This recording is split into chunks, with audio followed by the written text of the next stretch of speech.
Well, back again with another Patreon upload. This one is for a movie that everyone very quickly forgot about because one, wasn't very good, two, was too damn long, and three, it's one of those straight to Amazon movies, so it's got a 50-50 shot of being good or bad. This one is pretty bad. The Tomorrow War. This movie kind of came and went. This is one of those Chris Pratt, becomes an action hero movies. God. Clocking in at 2.5 hours when it could have been an hour and 45. I'm just aghast of the decisions in this film. It's not to say there wasn't good stuff in it. There's a lot of good stuff in it. It was just the majority of the movie is just kind of boring and it's just kind of generic. The time travel doesn't really make a lot of sense, and the third act feels like it's just drawn out. It's also a libertarian wet dream, so that's one of those. It's one of those movies. We'll get into that when we talk about the Zack Snyder stuff at the later part of these uploads. But yeah, everyone really grew to hate Chris Pratt, and for good reason. I really have a hard time wrapping my brain around how we loved him for so long, and now he's just considered the biggest douchebag on the planet. God, I mean, it's just amazing to me. Yeah, in this movie is just a reflection of that. He kind of plays a douchebag. So, we had it was me, Seth, and Jesse Ferguson from Recorded Tomorrow, which has since wrapped up. So it's just three of us talking about this wannabe interesting time travel storyline that ultimately doesn't really go anywhere. There was plans, I think, for a sequel. They never materialized, and thank God for that, because I don't know what you do with a sequel to this. I really don't know what you do. So, yeah, here it is, the extended Patreon cut of The Tomorrow War. Enjoy.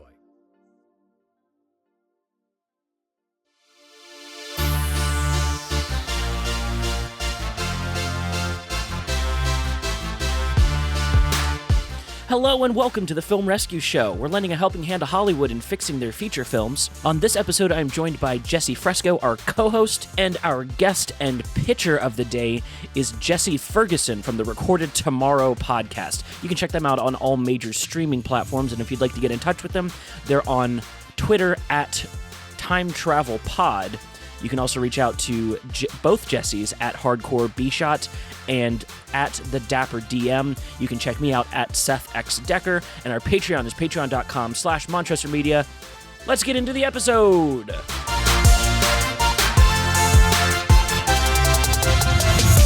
My experience with the Tomorrow War was, damn, I really love so much of this, but for some reason the execution is making me feel physical pain.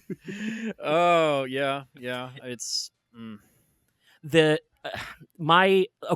Act 3 is where the movie takes off for me, when they're like, can we figure out where this UFO is? And then they go back to the school and they're working with the kids and they figure out where the UFO might be, and they're using volcanic science to they use science in a really fun way. Yeah. And I was like, oh, this feels like a Bill Nye action movie. This is awesome. Yeah. And they go and it feels like Aliens for a minute.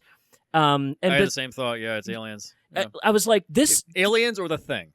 Yeah, or both. Mm-hmm. Honestly, it's kind of going for both. This is I've referred to these as a hodgepodge movie, where it's a little bit of everything. It starts out it feels a lot like Time Splitters, the video game. Yeah, it becomes Gears. It becomes Gears of War.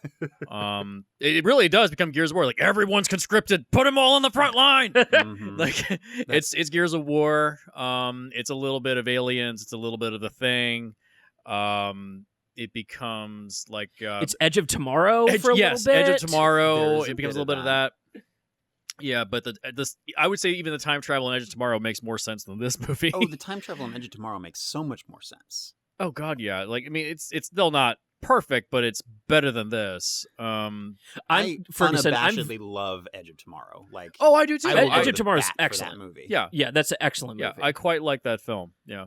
Oh, Groundhog Day, but it's an action movie? Thank you. Yeah, I appreciate that. Yeah. Ferguson, I'm very curious, because you're the time travel guy. At what point in the movie were you like, guys, come on?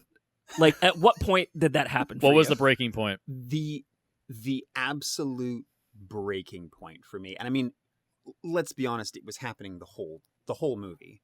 But yeah. the breaking point for me was when adult Muri is fighting with her dad about how how her life played out, and the fact that you were never happy, and you left when I was 12 and you died when I was 16, and all of this, and the fact that that breaks the idea behind the time travel that they're working with is, we're sending people from the past to the future. And if we're all working on the same timeline, then the people that go to the future are gone. They would be gone for those 30 years. So the argument shouldn't be, you ignored us and divorced my mom and died when I was 16 and were never happy. The argument is, you fucking left me when I was 7 years old, and I've had to do without you for 28 years. Yeah. Quick, Seth. That fan, do you want to turn that off? I can. It's not picking up in here. Oh, never mind. Okay. I don't hear it. Never mind. There's a whole flat I can line. cut that out of the episode. Yeah, the time travel is basically Bill and Ted rules. No, you get that shit It's Bill out and Ted of your rules, mouth. dude. No, it is not. No, Bill and Ted, yes, it is. No, because it they isn't. say, it's like two rafts where it's like both are slowly moving forward. It's like, that's Bill and Ted rules. It's like, okay, that's the Bill and Ted watch, which admittedly is dumb. Yeah, because as San Dimas, it is tomorrow, William. You have to dial one number higher. Bonk, bonk, bonk. It's the same thing. So that one piece I will give you is similar, and that one piece is the part that I complain about with Bill and Ted. But Bill and Ted, that piece aside, is 100% consistent. Okay. The Bill and Ted time travel works. Fucking works. I have 2 hours worth of recorded tomorrow that talk about how well Bill and Ted works. Does it work in the third movie where it's like everyone ends up in hell for 30 years and it just seems like they got there yesterday? Sure, yeah. Okay. All right, fine. 100%. My himbo brain has learned to not question Ferguson on this stuff. Okay, fine. If he says it works, I'm like, yes, Papa, it does work. Okay. The other interesting the inspirations I saw for this was you guys ever read anything from John Hickman, the comic writer John Hickman? I think so. He wrote a comic called Pax Romana, which was a story about mercenaries being sent back in time by the Catholic Church in order to reshape human history to further fit the Catholic doctrine. Okay, that sounds awesome. It's very good. It's very well done, but they can only go backwards one time, and then they destroy the time travel machine, and then the future just ceases to exist. And then all the mercenaries kind of say, you know what? Fuck them. We're going to reshape the universe to be the way we want it to be. Damn. And they send them back with all this future technology. They send them back with nuclear weapons. It's like they send them back with all this stuff. And it's a very, very good comic. And it's like a future history kind of thing because the entire back matter of the book is these are the events that happened leading up to the year 2050. Yeah. And it's massive changes. China gets nuked because somebody was having a territorial dispute. Jesus. And there's another story called The Red Wing, also written by John Hickman, about an alien species that fights the human race not with standard weaponry, but through time travel. They travel forwards and backwards through time. And you know the scene in the 2002 Time Machine with Guy Pearce? Yeah. Where he kills Jeremy Irons by pushing the machine through time and it makes him dissolve and burn away. Yeah. That's the weapons that the aliens use in that story. There's a sequence where a guy gets hit by literally a time bomb, and his ship slowly disintegrates into nothing with him inside of it. It's an really entropy good. bomb or something. Yeah, an entropy bomb, and it's a weird ending. It basically becomes the father is the son of the story, and then the son becomes the father in this weird kind of incestuous Mobius strip. Dude, have you ever seen Predestination? No, I have not. Oh yes. So that's what it is. Predestination took that idea to the nth degree, where the guy is his own father and mother. Oh God. Have you ever seen the movie called Recruiter? And Recruiter. It was a Hugh Jackman movie directed by James Mangold called Kate and Leopold. Have you seen that? I have. Yep. Yeah, where Meg Ryan goes back in time to hook up with Hugh Jackman. And it turns eventually. out, yeah, but it turns out that means that he's that Liev Schreiber is the ex-boyfriend of his great-great-grandmother. they saw that at test screenings, and the whole studio just kind of went, "Oops, we screwed up. Sorry," but they'd already shot the movie, so they couldn't take it out. Damn. Whoops. Time travel's a hell of a drug. It's a hell of a drug.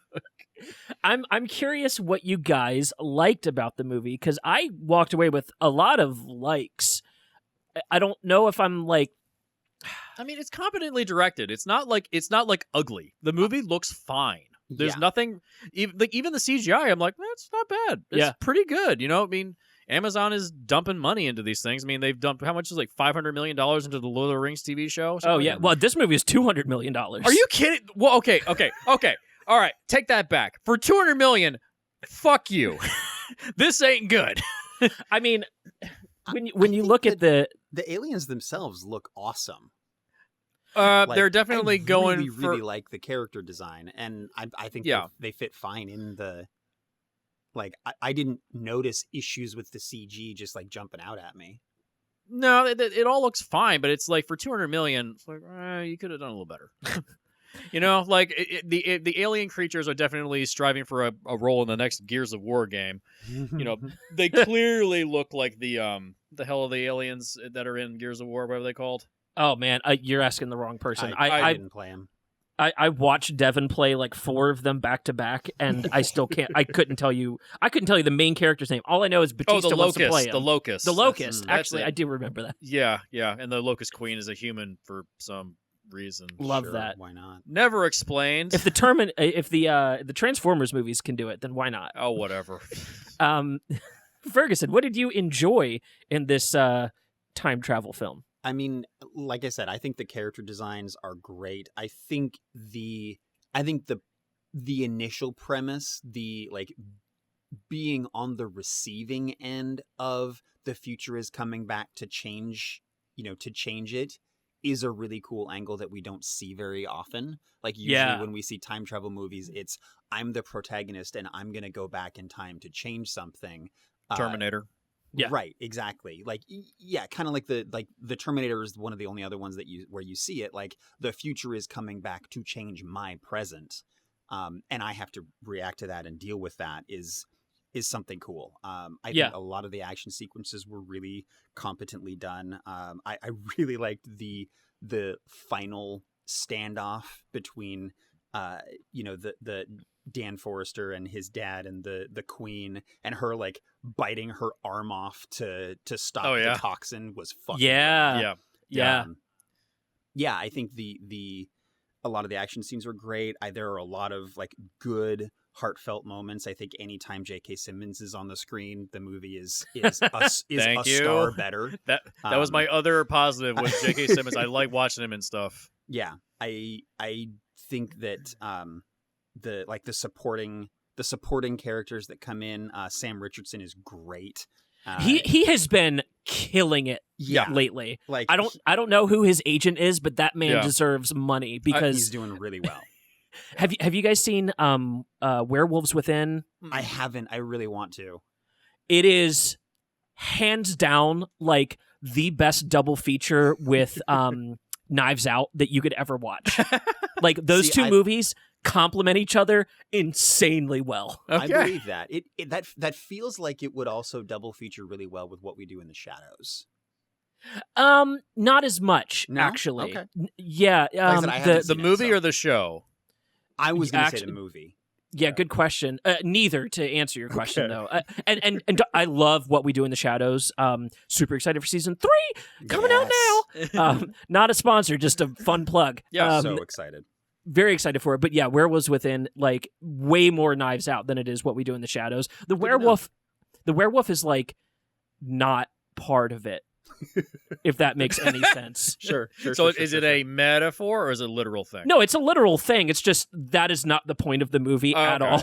Okay.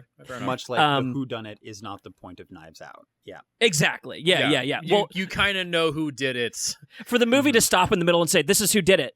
Yeah. And then the audience has to go, What are we gonna do for another hour? What the fuck? How does the movie Hour left in continue? this movie. It was ransom the whole time. So, did anybody what's the rest of the movie now? So, the last shot of this movie that we're watching, the Tomorrow War, when Dan is home and comes back, like, and is like bringing the trash can in to his to his family, and they come up and they meet him, and he says, "I'd like you to meet your grandpa." Did anybody else think that that like J.K. Simmons was in pieces in the trash can? No, but that's awesome. He's like walking up with a trash can, like, and we don't see J.K. Simmons. He's just like walking up with a trash can. Says, "I'd like you to meet your grandpa." I'm like, is he dead? Did he die? Is this some kind of a sick joke? God, that's hilarious. I think that's just bad direction, but interpret that as you will. I mean, that's I can see exactly the like series of events that played out, and it's like, hey, Chris, you need to look like a dad coming home from this big thing, but you got to look like it wasn't a big deal. Yeah. So just bring the trash in. You know, that's the thing you would normally do as a dad. It's a bookend with the opening of the movie where he kicks the trash can over, he doesn't bring it in, and then at the end of the movie he brings the trash. I get it. I did not get that at all, so good eye on you. Well, yeah. I mean, I actually, when I was watching it, you guys like the third act? I got horribly bored in the third act because I was kind of like, okay, wait a minute. So my big negative of the movie. So he brings the toxin back from the future. It's like, okay, mass produce this. We can stop the aliens now. And I'm thinking, oh, that's the end of the movie. Okay. It's like you've seen your daughter in the future die, and now you're back home and everything's gonna be fine because you've got the thing that can stop the aliens. Okay, mass produce it, stock it up when the aliens invade, launch it at them. Done. Sure. End of the movie. And then it goes on for another 40 minutes. I'm like, why is this movie still going? There's no reason to hunt down the spaceship because I'm thinking, wait a minute, you have all this stuff piled up and you could just end the movie here and it's fine. I don't disagree. You could end the movie there. You could definitely. Okay, so this movie is 2 hours and 20 minutes, something like that. Yeah. But it's a very political movie without trying to say it too hard. Yeah, but it is political. It's leaning very much towards the It's kind of libertarian in its approach to politics. Yeah, it's very libertarian. Like it reminds me, another thing you can pile into there, Starship Troopers. Yeah. Oh God, yeah. Starship Troopers, hard into Starship Troopers. Like in order to be a citizen, you must serve. Although it's not nearly as satirical as Starship Troopers. Not, and that's the biggest problem is that there's no satire to it. It's just throwing this political bullshit down your throat. Like, like they say, like the human population of the Earth is being decimated because everyone's just getting conscripted, and I'm like, are you seriously saying that the entirety of everyone in every country is just like not gonna do anything to stop the governments from doing this? The entire time I'm like, wait a minute, so you're saying that there's no like real uprising, there's no group of people that's stopping this from happening? Like the military is just oppressing its people so much that they're just forced to go to the future? And this goes into this goes into my pitch. Like, this might lead straight into it, but honestly, if you can go back in time and you have effectively already lost the war, and you can go back in time 30 years to before the war starts. Send everybody back. Sure. But like, you don't you don't use that power to get more soldiers. Like, you use it to tell people of what's going to happen so you can stop it from happening. Exactly. You use that power to give the human race a 30-year head start. Yeah. This, that's, and I've mentioned this. Yeah. We have a problem. We cannot win from here. Yeah. We need to get started now so that when they get here, we can fix it. And I think the only argument I can make against your point of you could have just ended the movie when he comes back and he has the toxin and we're mass producing it now is that they still don't know where they landed, when they landed, where they came from at this point. So even if they were just stockpiling it and ready, they would have to wait until they had emerged and basically obliterated most of Russia. Like you put this stuff, you send this stuff to Russia, but there's still a lot of lives lost before that can happen. All right, that's fair, but does it really need to be another 40 minutes at the end of the movie? I mean, if it's a good 40 minutes. Well, okay. the other, I've mentioned this before on another episode where there's a book by Orson Scott Card, not a good guy, I know. Nope. But called Past Watch: The Redemption of Christopher Columbus, and the idea in that story is that there's 3 people that are part of this organization that views the past. They've developed the idea of time viewing. They can look into the past, but they can't interact with it. Sure. And so eventually, through some weird cosmic coincidence, somebody's using some kind of drug or something like that, and somebody is able to see the time viewer looking at them. Okay. And so they realize, well, if we can do that, maybe we can interact with the past. And by this point, the human race is kind of on its last legs because climate change has decimated the planet so badly that the human race is going to die anyway. So they're like, well, could we change the past to prevent this from happening and effectively save the human race? And so they send 3 separate people back to various points of human history. One thing is sent back to the Aztec Empire. Another is sent back, I think, to the point of when Christopher Columbus lands in the West Indies. And I can't remember the last one. But they're sort of like 20 years apart from each other, but they all have separate tasks to prevent like certain civilizations from wiping each other out. Like they come back with different information. There is a slight racist tone to the book. Surprise. You have to sort of ignore that. The idea is good. The idea of don't send Chris Columbus back to his homeland. Don't send him back. By doing that, it stops the Western expansion. By doing that, it does save the human race. It completely reshapes human history, but they're sent back with that prior knowledge of history, and therefore they can remember it. And if anybody asks what happened to the previous version of the world, they can say, well, this is what happened. Make sure this doesn't happen. So it's an interesting idea. It's kind of like Pax Romana a little bit. I would not recommend the book because Orson Scott Card is a fucking scumbag. But the idea is good. I think it was like a trilogy of books. I only read the first one because I don't want to read anything by Orson Scott Card anymore. Fair. But the idea is good. Don't send Chris Columbus back so we can bring back the rest of like the conquistadors showing up and all that stuff. Like they'll assume he died out there in the middle of the ocean and they won't continue with their expeditions. Yeah.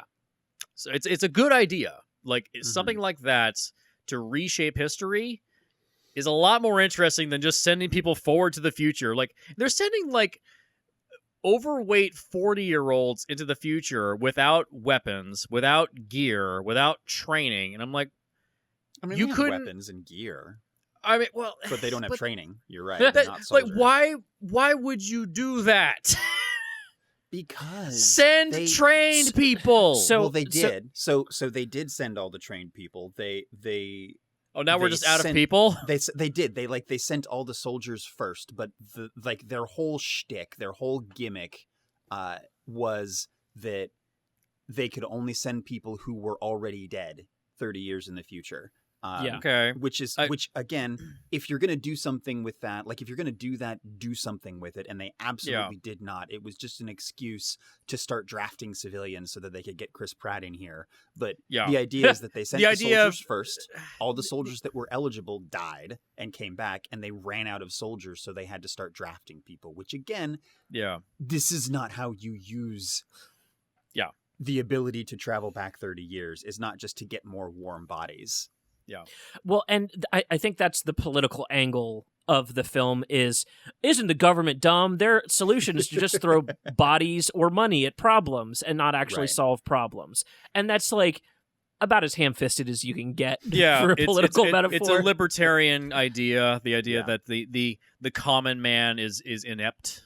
Like, and the movie doubles down on it at the end when they're at the alien ship and they're like, oh, we could leave and just tell people this is where the ship is and solve the problem. Yeah. And then the movie just like pulls the veil up and goes, except we're libertarians and the government's fucking stupid, isn't it? Right. And then by the time they make a decision, they'll have already hatched and whatever. Right. And like arguably 30 years? Like seriously? Like look, government is slow, but it's not that slow. And arguably it makes for a more badass ending. Like Sure. I will not deprive the libertarians of their badassdom. I get the idea. Looking at you, Ben Shapiro, you and your wife with her dry pussy. Ben Shapiro's Jesus. not a libertarian. Whatever the hell he is. I think he's secretly liberal and just does it for the clicks. Maybe. His wife really probably hates the fact that he might secretly be liberal. Well, see, the thing, like, at some point, if you, like, there's very little meaningful distinction between somebody who's pretending to be a shithead and somebody who's actually a shithead. Yeah. Yeah, true. Yeah, Ben Shapiro is a huge... Where does Chris Pratt land in all this? That's He's my right question. in the fucking middle. Like, Yeah. I have my issues with Chris Pratt. He's said, I mean, we all agreed Chris Pratt is, look, you're He's great the as least of the Star-Lord, Chris's. but he's the least of the Chris's. Yeah. Like, Chris Evans is like, there's a reason he's Captain America. Chris Pratt, there's a reason you're Star-Lord. Chris Pratt is what you get when you order Ryan Reynolds off of Wish.com. Oh God, that's perfect. That's perfect. Oh, Sorry. that's I great. fucking love it. That's the joke of the day. That's good. That's good. And I love Chris Pratt. Don't get me Yeah, wrong. I have enjoyed him in many things. But I know. he's got his shtick. And I think honestly, if I had to pick my major negative of the movie, he doesn't get to be funny. And like, yeah, he's trying to be serious, and I'm like, he's just not with his face. why hire Chris Pratt to be the main action star in your time travel movie if he can't be like, he borders on being funny in the early scenes with when they're getting like debriefed before they time travel. He's like bordering on getting to be funny there. Yeah, but he's trying to be witty. Yeah, it reminds me a lot of like going back to video games. Gears of War 4. The main character you play as is Marcus Phoenix's son. Oh, okay. And he's very much the opposite of his father. Yeah, he's basically Nathan Drake with a massive rifle. That's basically it. He's meant to be kind of like quippy and witty and stuff like that, and it's like that game is not very good. Oh, geez. Yeah, but that's the thing. Like, you can't put that character into that setting. It doesn't function right. It doesn't work right. It's the opposite of something like the original Gears of War, where it's meant to be sort of like serious. It's taking itself very, very seriously. Yeah. Mm-hmm. Yeah. So I guess my question is, does letting Chris Pratt be funny change the movie too much, or is it better to find a like more serious action lead? I mean, you can have a comedic actor play a serious role. It's been done before. Steve Carell, Jim Carrey, even Ryan Reynolds has played serious roles before. It's True. like, but Chris Pratt, I don't think he's that great of an actor, because he is very kind of just like one note. He is kind of like the same. He is the same character from Parks and Rec and everything. Yeah, right. Star-Lord is the same guy from Parks and Rec. I'm sorry, it's just in better shape. Just in better shape. That's it. It's just he's got six-pack abs. That's all it is. I'm sorry, but that's it. That also led to one of the best jokes in Parks and Rec in one of the later seasons. I think it's 6. Is it the scene where he shows up naked at Anna Faris's door? No, that's season 1. No, not Anna Faris. What's her name? Amy Poehler. Amy Poehler. Thank you. Yeah, Anna Faris was his ex-wife now. No, actually, he shows up to who's the woman that writes the Toy Story movies that was in The Office? Rashida Jones. Rashida Jones. Yes, Rashida Jones. Yeah, it's her house that he shows up at. Oh, she season writes 1. those? She has been writing for Pixar for 20 years. I did not know that. Blow your mind out Holy in the God. back of your skull. That's Yeah, she's been making Disney money forever. Wow. But no, the best joke that came out of the Star-Lord thing in Parks and Rec is, I think it's season 6. They go to England and they meet up with Chris Pratt's character, who's been there for a season because he couldn't be there for a bunch of season 5 filming Guardians. Yeah. And they show up and he's like, hot. And they're like, dude, what happened? And he was like, I just stopped drinking beer. That's right. Forgot about that. And they were like, how much beer were you drinking? He was like, I don't know, like 20, 30 a day. Yeah, so that led to, and that's where he's at his best, I think, is when he's funny. Yeah. Ferguson, what do you think? Do you think a more serious lead would make this better? I could see Denzel Washington crushing this movie. I could too. Or Or hell, I Tom could see Cruise. somebody- Just make it Edge of Tomorrow Part 2. Yeah.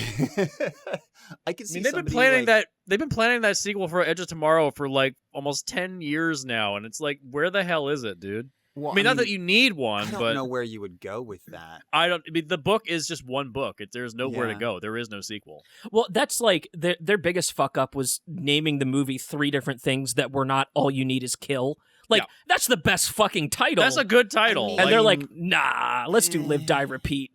Nah, See, just that kidding. one's- Do Edge of that Tomorrow. one's- Yeah. That one's stupid. Well, it was Edge of Tomorrow first, and it should have just stayed Edge of Tomorrow. Yeah. Because that makes sense. Like, that actually is thematically appropriate. Yeah. Because, you're always at the edge of tomorrow, but you never get to see it because you start the day over. Right. What were we talking about? We're talking about a totally different movie. Serious lead Yeah, or serious let Chris lead. Pratt yeah, be yeah, funny. serious lead. Where do you land? I think it could have been better. I think that if you find an actor that, again, can be funny but has a little bit more range, somebody like oh shit, I've lost his name. The Get Out guy. Oh, Help me out Daniel Kaluuya. Daniel Kaluuya. Yeah. Yeah. You get Daniel Kaluuya in there. You get Chris Pine in there. Yeah. As of now, I Ooh. could see Simu Liu in there because he's awesome. Yeah. Oh yeah. Or Go like see Jonathan Shang-Chi in Majors. theaters now. Yeah. Oh, it's so good. But like, could you imagine Jonathan Majors in this role? Holy shit. There you go. Oh. Good one. Instantly a better Tenet than Yeah. Tenet. Just kidding. I've come around on Tenet. I think I made it halfway through Tenet, and I was very bored. And then my power went out for about 10 minutes, and it came back, and I was kind of like, I don't need to finish that movie. So I've never seen the ending of Tenet. Well, you have seen the ending because the ending is the beginning. The movie's a mirror. Just backwards. I don't care. My favorite. We tried to make a 4-dimensional movie. It's This like, is like dude, could you at least name your fucking character? No. This is classic film rescue. We're talking about everything except the movie that we're supposed to Well, be. the problem with Tomorrow War is that there really is nothing to the movie. There's really not. It's like they send soldiers to the future to fight these aliens. You get brought back in 7 days, and then they blow up the alien ship in the past to save the future. That's it. There's nothing else in the movie. There's no like deep thematic elements. There's no. I'm not saying the film has to have thematic elements. Like Lord of the Rings. I just rewatched the entire trilogy on HBO Max. Like, there's no like deep thematic elements beyond like the human condition. That's it. I mean, Tolkien famously doesn't believe in allegory. Yeah, he didn't believe in allegory. Yeah. And so therefore he just there's did everything. Like all of his metaphors were accidental, apparently. Yeah, it was all ascribed after the fact. But with this, it's like the political stuff is so on the nose that there's no like thematic element. It's just like the subtext should be text. Like let's say it. Let's hear it. I know writers who use subtext and they're all cowards. cowards. Like that's the thing. It's like there's nothing to find under the surface. It's just a story. But because there's nothing beyond the story, like with the human condition, because the characters don't resonate strongly, Yeah. there's nothing to grasp onto. So I think I cornered what the problem was with the film, rewatching it for this episode. Oh God, you watched it again? I fell asleep watching it one time. Yeah, I watched it again too. Oh God, what is wrong with both of you? my brain is so foggy. If it's been more than 2 months, I need to watch it again just so it's fresh. Oof. Yeah. Same. I have actually, this movie has the same issue as Thor Ragnarok. Every scene in a vacuum is flawlessly executed. But there's no connective tissue between the scenes. The entirety of the movie feels like a bunch of scenes. It is not the sum of its parts. And the movie actually actively works against itself as the movie discovers what its problem is. Yeah. The movie discovers its internal problem when it realizes that the daughter in the future Yvonne Stravsky from Mass Stravsky, Effect. from Mass Chuck. Effect. What the From fuck? Chuck and Mass From Effect. I mean, Oh, that's another thing that it felt like Mass Effect with the fuck's the alien race? That's another game series I've never played. Now that you don't bother. Okay. yeah. God, what the hell is the alien race? The Geth? The Gethan? Oh, Okay. They're like the robots. They're like The weird. robots, yeah. The weird alien. Like they feel kind of like the aliens in this a little bit, like their Sure. own race and stuff like that. I don't have any issues with the aliens. The Yeah. issue that I think the movie figured out and highlighted and tried to work against was it figures out that Yvonne Strovsky's character is not like doesn't exist. If the plot plays out the way that it's told us the plot is going to play out, she doesn't exist. She's a non-character. Yeah. Because if he goes back in time, she wouldn't exist. And so her function is character development for Chris Pratt. Yeah. Right. That's why her character exists. And the movie realizes that at about the hour and 40-minute mark where it goes, oh, fuck, we need to do a second ending to this goddamn movie because she doesn't exist anymore. Yeah, like the entire time, like when he's saying, like, I'm going to go back and I'm going to take the toxin back and I'm going to come back for you. I'm like, dude, if you go back, she doesn't exist. She doesn't exist. There's no way you come back, dude. If you take the toxin back, the aliens never do anything, and then she's never and actually this leads me into my question of the movie. Was she the leader of the like anti-alien resistance, or was she a smaller unclear. subsect? Unclear. She was the leader of the research division. She was the one who was charged with trying to basically figuring out how to kill them. Whether or not it is unclear how much like actual military is left. She could be the leader, like the research division could be the only piece that's left, so maybe she is in charge. That part is unclear, but she is specifically the leader and founder of the research division for this. Yeah. Okay. That brings up two things I had a problem with. One, the future technology is like, first off, it's the same stuff that we have now. It's supposed to be 30 years in the future, and it looks all this like the same stuff we have now. See, I forgive that because the aliens would have disrupted industry enough that they couldn't develop. That's fair enough. But again, you have to think about that for a second to even get there. But then you also have like the future is like everything's so clean and pristine, like nothing's in tatters, like the vehicles look like they're in pristine condition. And I'm thinking to myself, wait a minute, if this is like a ragtag group of fighters and there's like 500,000 people left, it should have looked like more the Terminator. It should have been more like the future in the Terminator. Yeah, it needed to be more like that. It's too clean. It seems like, oh, we're just going to go and shoot out on the back lot. It's fine. Yeah. Also, did anybody notice at the other problem? Oh, go ahead. No, go ahead. No, you go ahead. Just speaking of everything being clean and feeling out of place, during the like big Act 2 fight where the white spikes were attacking the facility, did anybody notice just a pleasure yacht sailing through the scene? Where did that come from? Where did that come from? Why was it there? They needed a way to blow the thing up, I guess. I don't know. It looked like the same yacht from the first season of Fear of the Walking Dead, actually. Did never watch where it it. came Secret from. little cameo. It was where it came from. The other negative I have is so Chris Pratt's character is like a scientific genius, quote unquote, who also was in the military. Like, I'm not saying you can't do that, but it's just like that's convenient. No, he's not a genius. Well, he's intelligent enough that he could get really, really high up a scientific chain for whatever. How? But then you have his daughter also is like incredibly intelligent and focused on the exact field she wanted to focus on when she was like, what, 7? And 9, then became sure. the leader of the resistance. Like, well, that's really fucking convenient. And they just so happen to be in the future together. I mean, that's really fucking convenient. The whole point of like what you could describe as his arc is that like he wants to be a big scientist, but he's not. Like, he's not.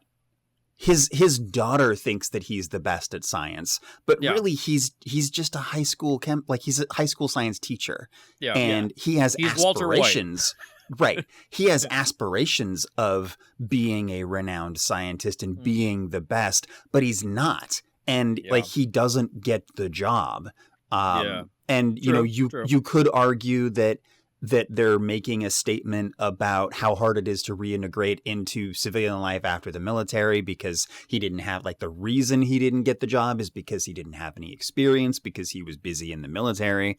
Yeah, that's true. But like the whole point is that he wasn't good enough. Like, he wasn't as smart as he wanted to be, or as good at science as he wanted to be. So I'm willing to forgive that, the fact that his daughter and he and his daughter go into the same thing, because, you know, even in their like fucked up time travel, actual timeline, whatever, he died during her like formative years, and he had been out of the picture for a while. So like at that point, she still idolized him and still thought he was the best at everything and would want to follow in his footsteps. So getting a scientific degree, being good at this, and then going into the military or enlisting when, like, even if it's only been like she joined up when the first attack started happening, because like they've been going for like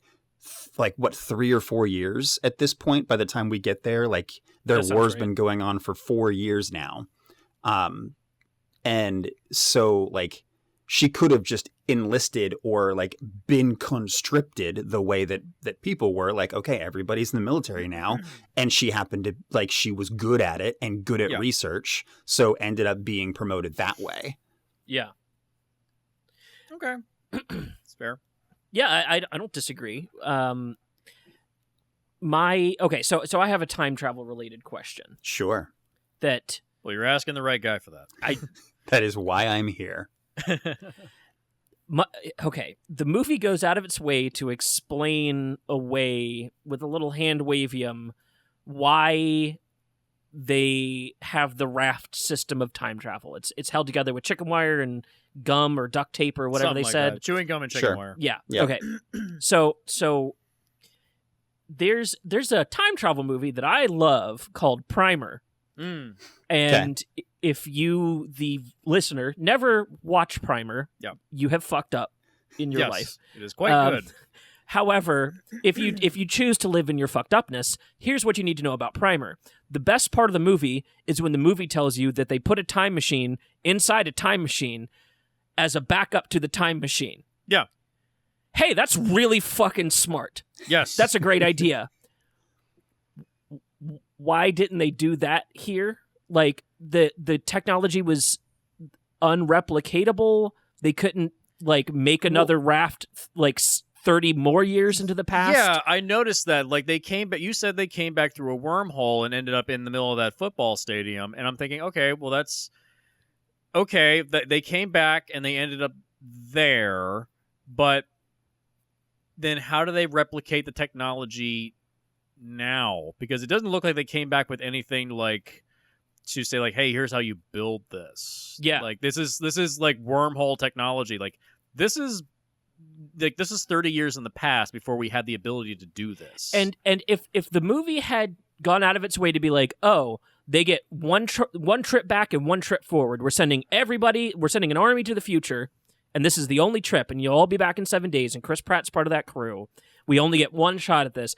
I would not even have this question, but they do multiple trips, like, once a week.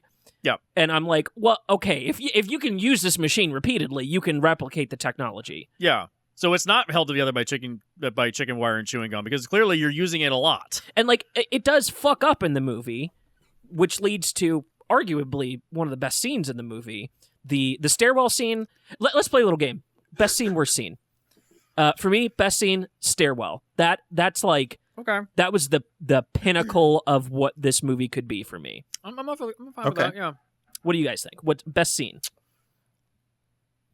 Yeah, I'd say the best scene is that, the stairwell scene. Worst scene, the beach.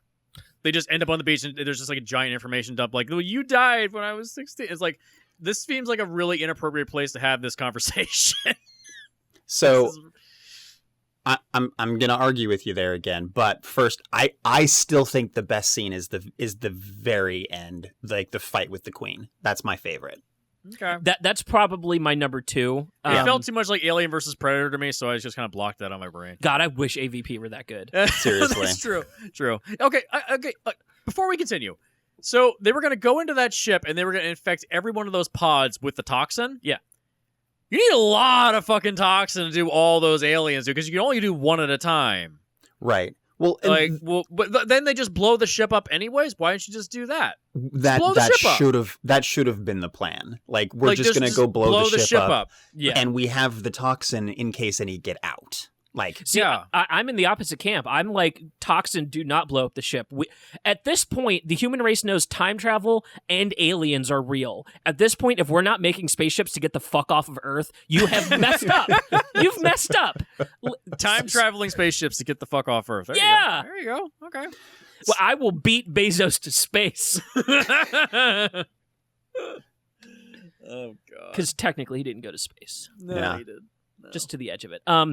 What was the worst scene for you, Ferguson? Worst scene for me, I think, honestly, is probably I'm bookending the whole thing because the worst scene to me, I think, is the in media res opening where we open and he's just falling and that's fun, but there was no reason for it. Yeah. Yep. Yeah, we didn't need to start there, and there was no the only reason to start in the future and then to go to a clap fat. It felt like the opening of Predators. Remember that? I don't. I saw it, but I don't remember. It was very Predators forgettable. opens up with all of the people that land on that planet. They all are thrown out of the ship. The movie continues from there. It doesn't rewind to just before they fell. That's the thing. There's that has a logical opening to it. Yeah. They jump out with parachutes. To what Ferguson is saying, this is my probably one of the biggest Hollywood crutches is show a teaser of the exciting part of your movie at the beginning and then rewind to how did we get record scratch? How did we end up in this situation? You're probably wondering how we got here. Yeah, exactly. I hate it. You're padding your runtime. Yeah. And you also kill pacing when you do that. Yeah. Because it's that's a really exciting opening, and now we have to sit here for 30 minutes. Well, and how much better is it when the opening 30 minutes is a little slow and you ramp up and you ramp up, and now you're in a stairwell with aliens staring? Okay, jeez, that's awesome. Yeah. It's almost like you read my pitch. But yeah, I that part doesn't do it for me, and especially by the time we get back to that part and there's nothing significant about it. It's just, there's something wrong with the targeting sequence. Should we okay, now we're falling. Now we know why they fell from 100 feet, but we don't care. It doesn't matter. It doesn't mean anything. Right. I think for me, this may be a touch controversial. Worst scene for me is the introduction of J.K. Simmons' character. Actually, you know what? Yeah, because it goes on for 15, 20 minutes, some shit like that. It's probably about 10. It's not super long. It's way too long. And it has nothing to do with either of their performances. It is literally just it is tell, don't show. Yeah. Just they catch us up on the history of these two characters through text.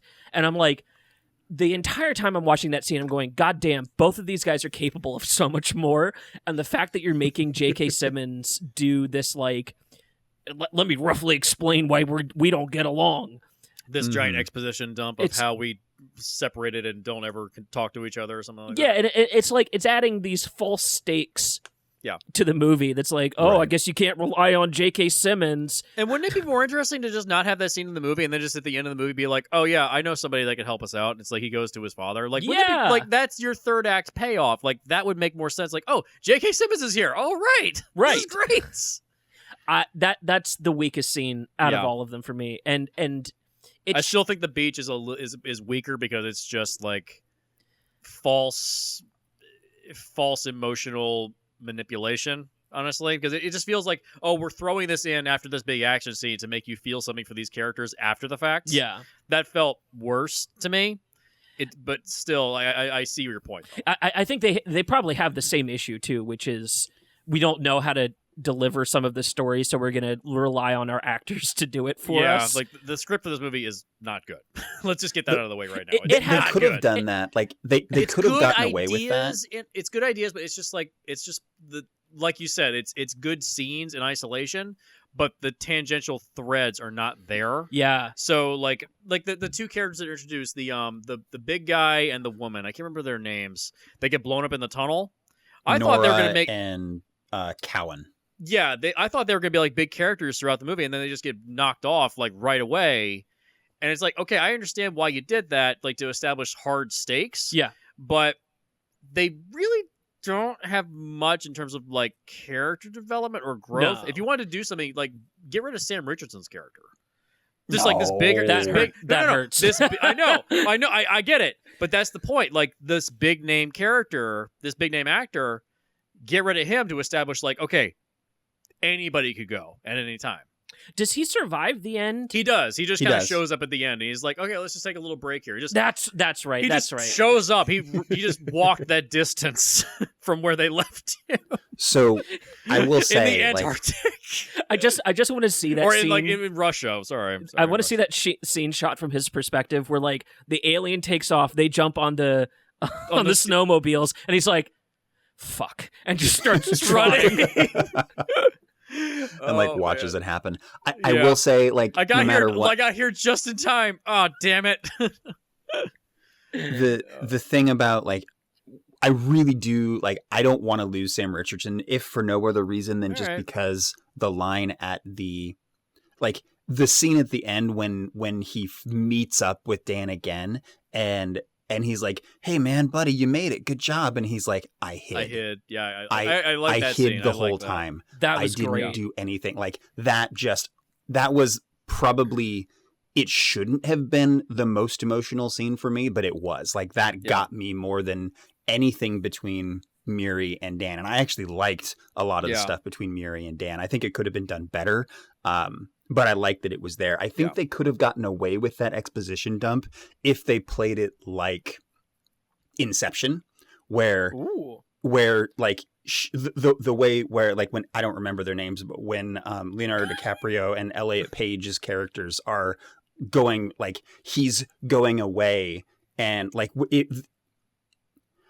if Dan was basically chasing after Miri, trying to get this out of her, and she's resisting and not wanting to, like, she doesn't want to have this conversation, and then it explodes out.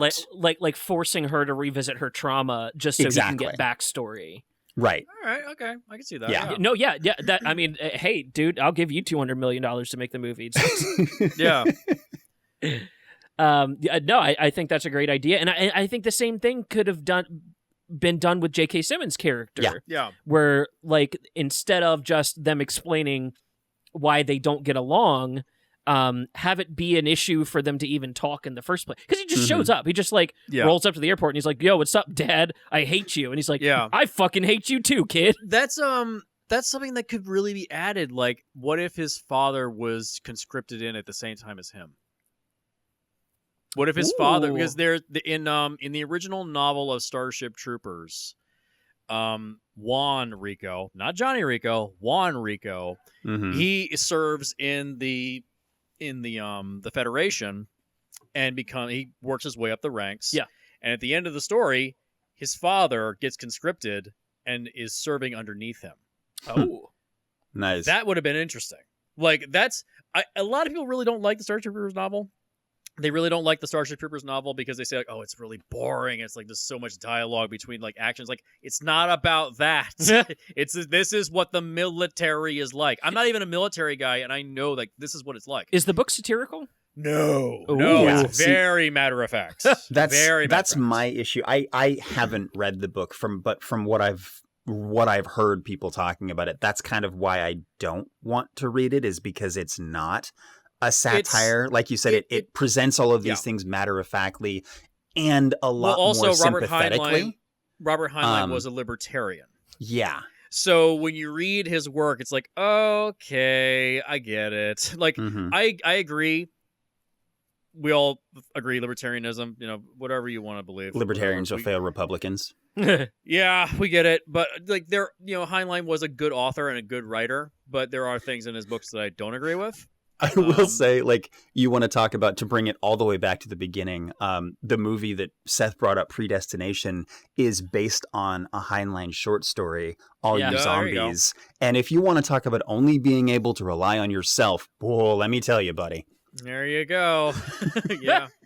Yeah, but it's like, that's the thing, is like the idea of J.K. Simmons being only in the opening of the movie and the very end of the movie, like he's got to be more centralized if you're going to have him in there. Sure. Like Mhm. making him a bigger part of the story, like having him serve underneath Chris Pratt.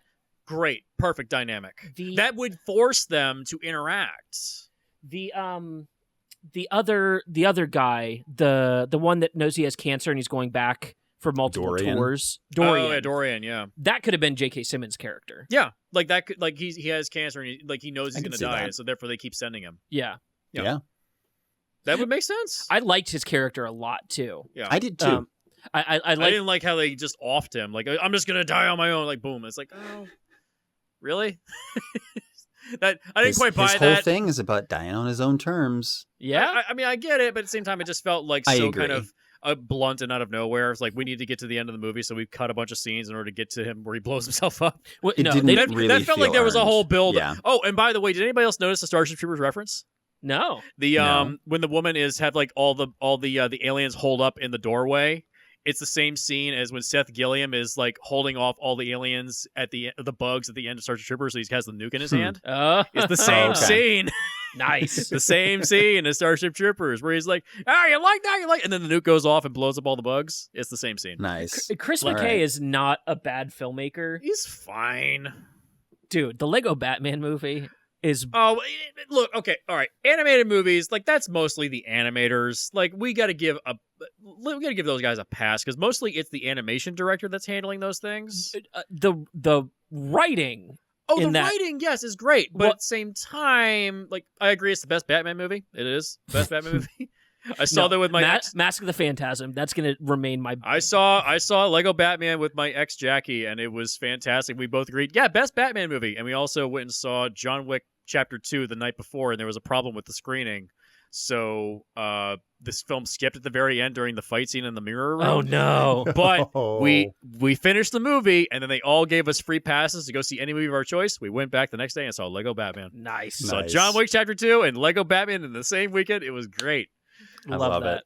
But yeah, That happened to me one time. Sorry to Bother You came out. And that was not a big screening either. That was like No. pretty niche. yeah. And some I was not prepared for that movie. nobody Nobody was prepared for that. dude.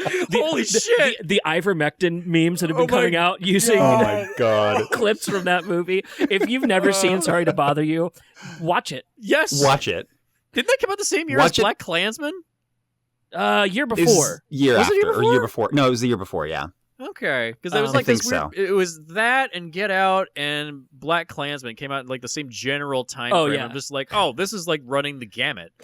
Like this is Those great. are if you use Amazon Prime, they have like suggested themes. Yeah. And Black Cinema. Those are like the three first Yeah, movies. there in you Black go. Cinema. I think Blind Spotting should be added into that as well. I quite like Blind Spotting. Oh yeah.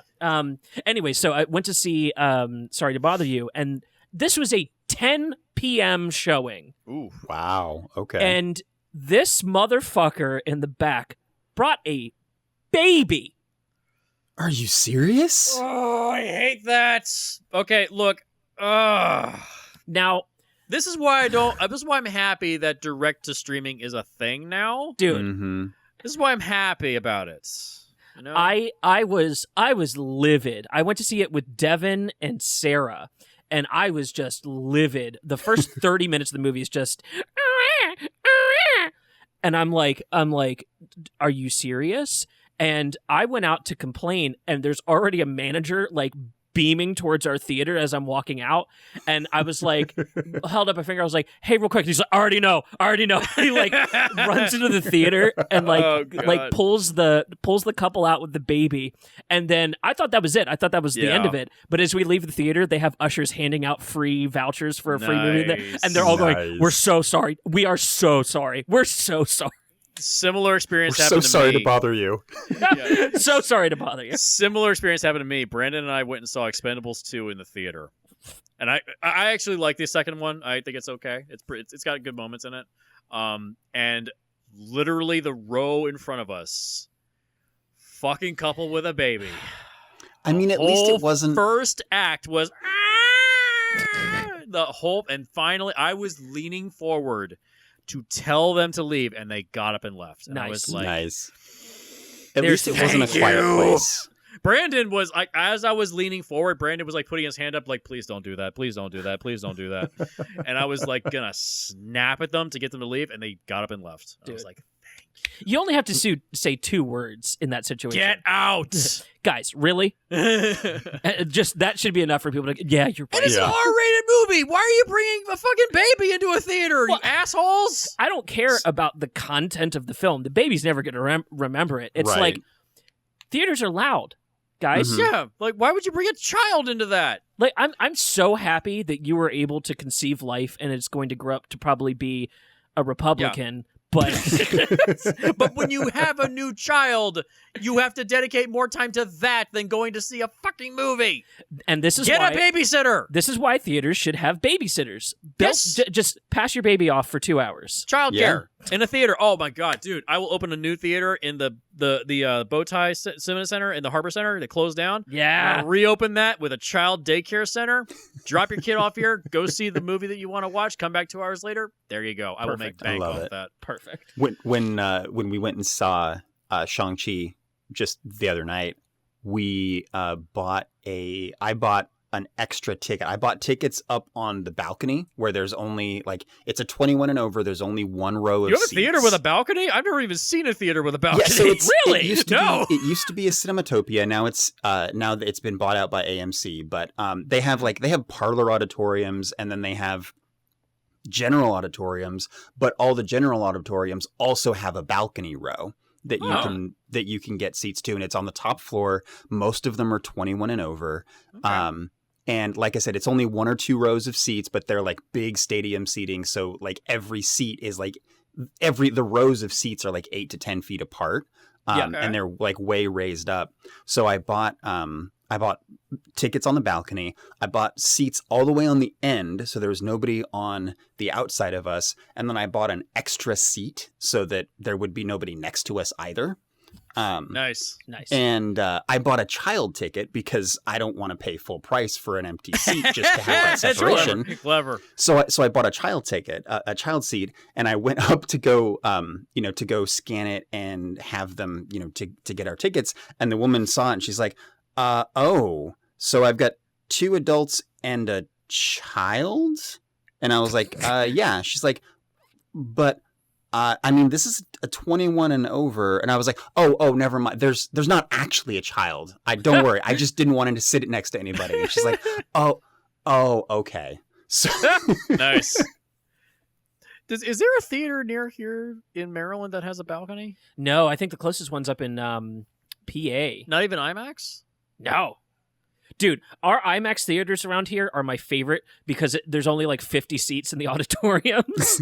Okay, so we're going to when Dune comes out, we're going to see it in IMAX because that's the required experience. Apparently. Yes. October 22nd. Let's fucking go. Oh, I need love it. Oh yeah. Oh yeah. We're not talking about Tomorrow War anymore because we basically exhausted everything out of it. So yeah, like I said, there's just nothing to really talk about. The movie is competently directed, but it's too fucking long. Script's not that great. And the story is basically broken if you really break down the time travel stuff. Yeah. So it's that's it. Three main problems. If you fix those, the movie's fixed. So the way that the time travel could work, again, if we're being generous, is if we don't think about this as a single timeline where they're just traveling back in time, but as a parallel universe where either timeline where they're sliding laterally into a universe that's younger, or Infinity War where going back in time creates a branch and there's now a new universe going alongside. Right. Either way, it really sucks because it means that we're taking people from our current our timeline, our universe, and sending them off to die in this other universe, which means that our universe is going to be even less prepared and have even fewer people to fight when the aliens get here in our timeline. Yeah. Okay. Yeah, this movie, the plot of the movie feels like painting yourself into a corner. Mm-hmm. You ever painted a floor? And you paint yourself away from the door, and then you're stuck in the corner. And you're like, "Oh fuck!" Yeah, that's exactly what not just the plot of the movie, the plan of the future people is like, right. Oh, the past is an inexhaustible resource. No, the fuck it's not. No, it's not. Like it's really not. And now we have all these people that have died in a future that like now hasn't even happened. Yeah. So and if you really think about it, like, okay, so we came from the future where we've exhausted all of our resources. We went to the pack where there are resources, but that means that you are inevitably causing your own doom. Well, and they push the cost of the Tomorrow War off onto the past. Yeah. Now, Ferguson, you're going to have to check me on this. Make sure my logic is correct here. Sure. With this raft method of these 2 points in time will always stay 30 years apart, but they're moving towards the future at all times, right? Right. Every person from the past that was sent to the future prior to the events of this movie is dead. They're not coming back. Every right? person, say that one more time. Okay, so every person that has been sent to the future prior to Chris Pratt going is dead. There's no coming back because the time travel wouldn't even allow them to go back enough to save the person, right? They're just, the people from the past stay dead. If they die in the future, yes, they stay dead. They stay dead. Now, the future has been undone with this toxin, and they killed the aliens, and now this future never happens. What is the cost to the future people? I would argue nothing. Yeah, because they don't exist. Even if they died in the past or future, they don't exist at this point. They're all kids or not born yet. And the other issue that you just brought up is that, all the people that go into the future, they're dead. But don't they establish that all these people that they're sending, they have like their death date? They analyze them and they like, here's when you're gonna die in our timeline. Yeah. Well, no, you're gonna die in the future when they send you there. So does that mean you're constantly creating a new universe every time? I would argue yes. But doesn't that mean that the future is constantly getting fucked up by these same exact people? This is very, very complicated for no reason, guys. And you're making it more complicated than it needs to be. I'm trying not to, but it just seems like it's not going to create new paths or anything like that, especially if we are talking about like this is a parallel universe and we have just opened up this portal and created this one branch, or we're just sliding sideways into another branch, into another universe. Yeah. Like there's nothing new created every time they go through, but yes, the people from the past, the people from the present who go to the future and die, they definitely stay dead. And they pay the ultimate price. Right, they do. If they come back, like the thing is that with that knowledge that we're talking about, like the only way this works is if they're two parallel universes, everybody in that future, like their future, even if we fix things in our time now, by the end of the movie, that future still happens just on that parallel timeline. So humanity still dies over there. Okay. It's just that we can save it over on our side. Okay. That helps me a lot, because I was trying to figure out like the logic of the future people. If you get unlimited redos until the raft catches up to you, then you're not really paying any price. But I guess ultimately they are. So because another universe is what you're saving, basically. Yeah, right. Yeah. Okay. Yeah, like at there's actually but there's it's a video not really game. the Tomorrow War, because it's not really tomorrow. It's like sideways. It should be like their war. Yeah, their war. Yeah, exactly. The Forever War. There you go. But I mean, there that's a book. But well, I mean, they refer to it as the Future War, which kind of works. But again, it's not technically our future; it's their future. It's their present. Their present. To get into 12 Monkeys logic. Yeah, This exactly. is the past. I came from the present. Like, at least 12 Monkeys wraps up and makes sense by the end. Yeah, at least that one makes sense in some way. It's a circuitous narrative. I love that. Actually, I know you, Jesse, you get into that on your Recorded Tomorrow podcast a lot, and that's one of my favorite time travel storytelling devices is the infinite loop. It just the Mobius strip. Yeah, it makes sense for a story, because think about like if you reread Lord of the Rings books, it's kind of a loop on that story. It's ended when you end the book, but it's going to begin again the next time you pick it up. Yeah. So it functions on like a meta narrative for me. True. Yeah. Loop, a ring. I get it. No allegories in my Tolkien tales. Let's take a quick break. Jesse Ferguson, you have a pitch for us. I'm very excited. I actually haven't read it, and it sounds like I've already tapped into it. You have tapped into some pieces for sure. Nice. I like that. Let's take a quick break, and when we come back, Ferguson is going to pitch us a new Tomorrow War. That's the plan. Does this start a new timeline in which the movie is better? If only.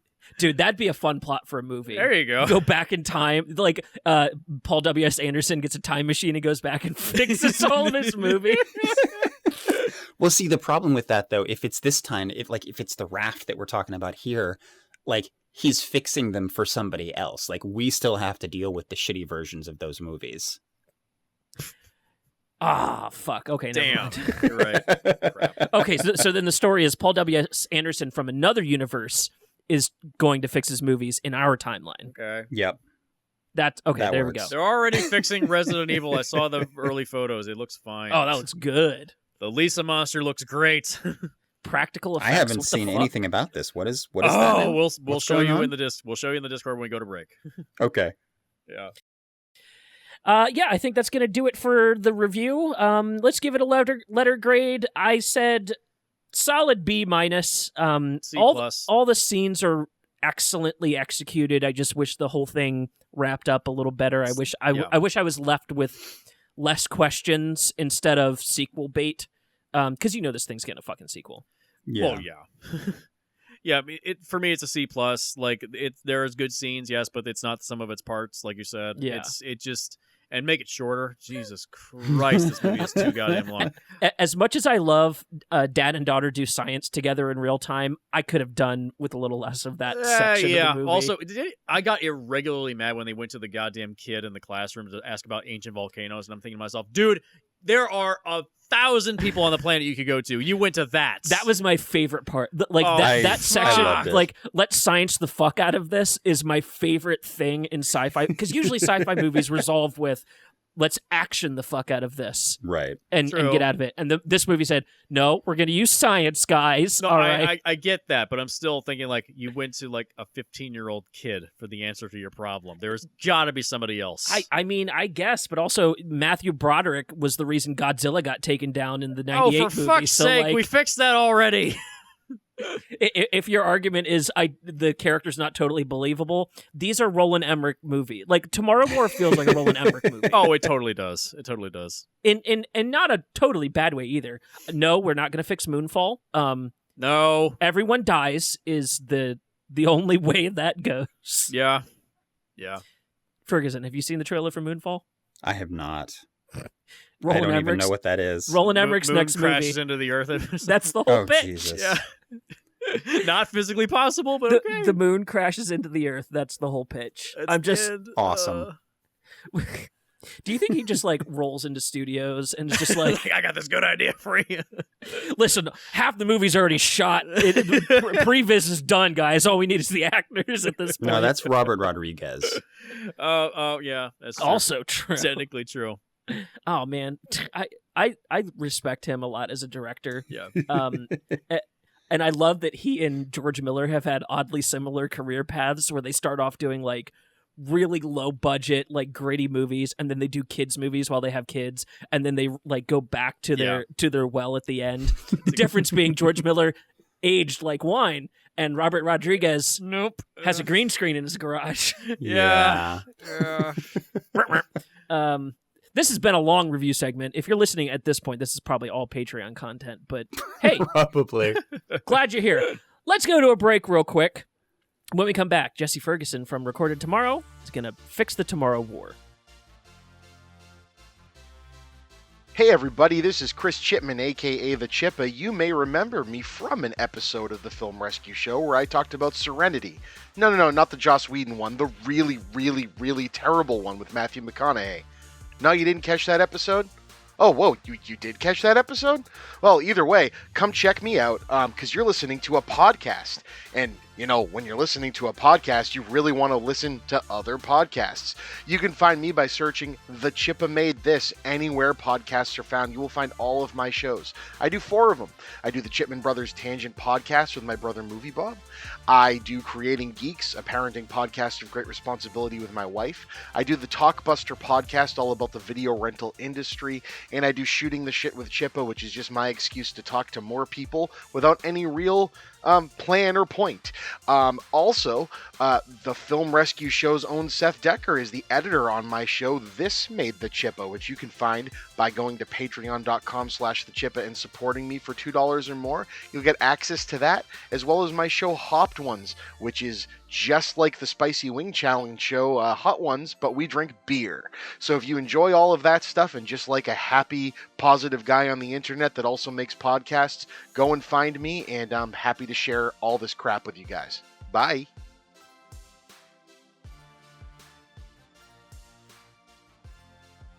Welcome back to the show. We've been discussing the Tomorrow War. Yes, I'm joined we have. by Jesse Fresco and Jesse Ferguson. Mhm. Ferguson, you have a pitch for how to fix this movie, and I haven't read it yet. do.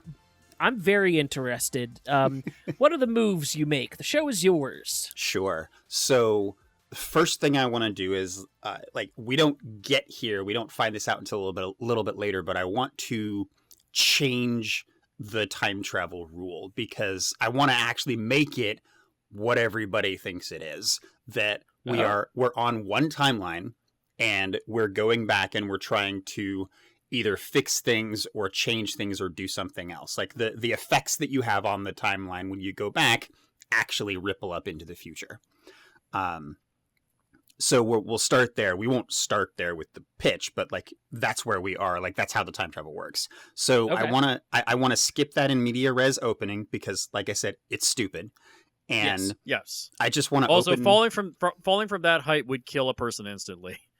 Even if you landed in a pool, falling from that height, the water is as hard as concrete. If you landed in the pool just right, you can do it. There are base jumpers who, and shallow divers who do that as a career, but you have to train for it. Yes. Yeah. True. You're not belly flopping in. Yeah, exactly. But that's fine. Whatever. I want to open in the present, in our present, with the Christmas party. I still want to, make it clear that Dan is unfulfilled in his job. He's still a teacher, but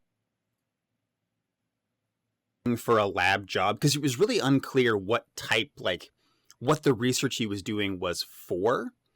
Yeah. And if it was it almost sounded like it was here's some research we want you to do as part of an interview, like a technical presentation, rather than I have some research and I'm trying to get it done. So what I want to say is that he's still a teacher, but he's been doing research on his own, and he's still trying to be a scientist, but he has his specialty is in poison neutralization or immunology or something relevant, right? Okay. And he's got this research that he's been doing at home, but he can only do so much from his laptop at home, right? So he's trying to get research grants or get a spot in a lab where he can continue with better resources. And the rest of that happens. The soccer field opening is cool, but again, we have a different pitch. The pitch this time is what makes sense. It's hey, we're from the future. We're at a war with an alien race and we're losing. So we want to give ourselves a 28-year head start. We are going to, rather than send soldiers to the future, we're going to send information to the past. Thank you. And say it solves so many problems. We want to we're here and we're going to help, but our labs, our scientists, our world has been devastated and we just don't have the ability to figure this out. We don't have the resources to find a way to stop them because we can't stop them really by conventional means. They're too many and they're too strong. So we're going to send as much data back as we can, and we need you to help us figure this out. I love the thematic parallel between Chris Pratt's character and then the plot of the movie. Right. That's excellent. Yeah. That's great. So we do still get like the world militaries will still like, we're gonna send soldiers to help, but that's not the drive there. That's a thing that happens, but the primary is we're gonna science the shit out of this. They're setting up labs in the present, and now that this is a huge priority, suddenly, research budgets are ballooned, and Dan is able to get himself in one of these research labs trying to figure this out. Like he now gets to sort of do his dream thing for a little while. Yeah. Trying to, stop the aliens. We can still be cagey around what they look like and how they move just for cinematic purposes. But, we spend a good portion of the movie kind of working on ways to kill these things. And so we still have Sam Richardson. We still have Nora. In my version, we're going to recast Nora as Tig Notaro. There you go. Perfect. Perfect. Yep. That's the thing this season. Every movie got to choose who Tig Notaro's going to be. Yep. So love it. So Thank you, Zack Snyder. Tig Notaro is Nora. And this, starts. So then we jump forward a year. We're making progress. We're not quite there yet, but we're making breakthroughs. But there's public opinion has kind of started to turn against this effort. And there's this right-wing anti-government faction that's trying to cut ties with the future, sever the portal, and break all contact, and like we need to look out for our own. And the leader of this group is this mysterious figure that nobody recognizes except Dan, because it's his dad. It's J.K. Simmons. He's like on the other side of this. This gives us the excuse to have a version of that standoff in the hangar where rather than Dan being drafted and going there because like, oh, your dad's an illegal asshole who knows how to do this shit. It's like his dad sees like a shot of him on the television, but because he's been keeping such a low profile, nobody else knows who this guy is or where he's from or what he's doing. But Dan does, because he recognizes like, that's my fucking dad. So he goes to find him to try to talk some sense into him. He doesn't say like, I'm working on this other thing. He's just like, dude, you're going to get yourself killed. And I think this is important and you should, stop doing it. And we still get this clash of ideologies. We can still bring about the like, I needed you. I could have used your help burying your mom. or burying your wife. I thought that was a good line. I'll keep that. But the fight in this case, it still ends up like nothing happens. He leaves and he's like, fuck you, dad. Don't stop sending Christmas cards to my kids. That's fine. He's just trying to stop him. So we get back to the lab area and they've made this minor breakthrough with being able to stop. They think they can stop the white spikes, but they're not. They haven't got it all figured out yet. They need to do some more testing, but they have a plan, and they're going to send it to the future to test it out when there's an attack on their facility by this right wing group. Ooh. The group is like, it's been a year, like we're sick of this, masks are oppression or whatever. But they I know writers that use subtext and all of them are yeah, the writer, like this militia group attacks the facility, and they're they're like, shit, we aren't prepared for this. So they have to set up a like very hasty jump window. They have to open it up and they're doing their plan. They're trying to send this, the research that they have and a little bit of this toxin to the future in time. But it's really, like I said, it's like, they're here now. We have to send you right away. Usually it takes, several hours to get all of the calibrations right, because we have to make sure, we're not just going through, through time. We're also going through space, because in case everybody forgot, the Earth is hurtling through space. So if you just move yourself to the exact same spot that if you just move yourself 30 years to the future in the same spot, you're going to be floating in the middle of space. Oh, yeah. I have pointed that out so many times, like Back to the Future. Like, if you did that, if you go back in time, you would end up either inside the planet or in the vacuum of space. Right. It's not the same spot. It doesn't work like that. It's not the time travel that's hard. It's finding your XY coordinates in space. Yep. Yeah, like Actually, if you're going to build a time machine, best thing to do would have it be a spaceship in the middle of space. So, side note on that, go read a book called All Our Wrong Todays by Elon Mastai. It's a time travel novel where that is the central conceit, where the reason that they're able to do time travel is because they're able to anchor onto this specific form of radiation that started being emitted at one certain point, so they can, and from a specific time or from a specific location, so they're able to kind of follow that trail through time to make sure that they stay in the same place temporally or that's really cool geographically. When they move temporally. I'm looking it up right now. Yeah, this looks interesting. And it's really good. Just all around, it's really good. But anyway, so because there are these massive amounts of calculations, usually it takes hours and hours to create a jump gate, but they don't, or to open that jump gate with the right coordinates, but they don't have that kind of time. So they're working the best that they can. And in the process, Dan, because he has military experience, he grabs a gun, starts organizing the folks to, build a defensive or hold a defensive line while while they're going. And the attack breaks through. They get the jump gate open. J.K. Simmons sees Chris Pratt, and they kind of have that look. And then Dan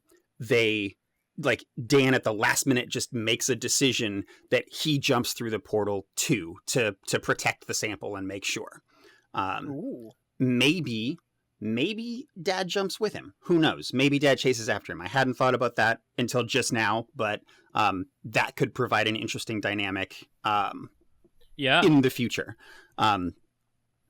But in either case, we end up with Dan is now in the future.